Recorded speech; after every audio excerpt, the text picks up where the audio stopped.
amaze mwezi mulamba.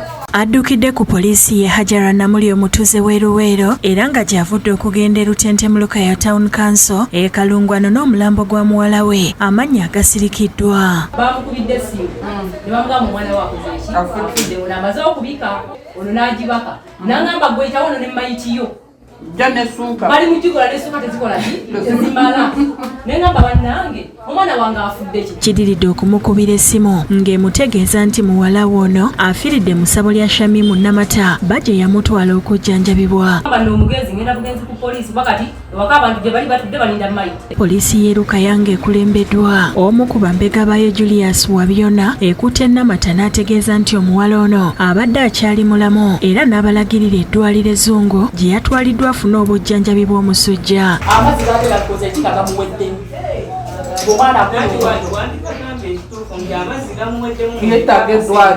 Omwana ono ataatuukiriziddwa mannya asangiddwa ng'ayogera bulungi era n'ategeeza nti naye yeekanze ali mu ddwaliro ng'abantu bagenze okumulambula oluvannyuma lw'okugibwa mu ssabo gy'amaze ebbanga. Ekyokumbikanza abafande mbadde simanyi konkedde ku makya nga n'abantu bazze kunnambula wano.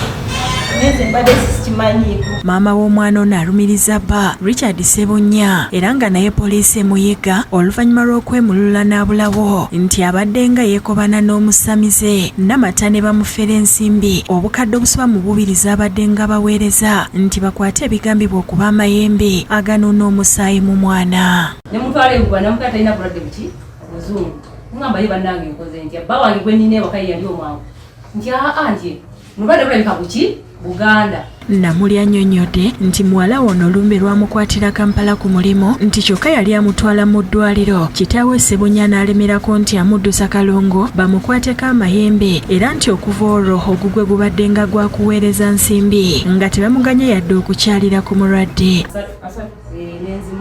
Olwaddako nasaba emitwalo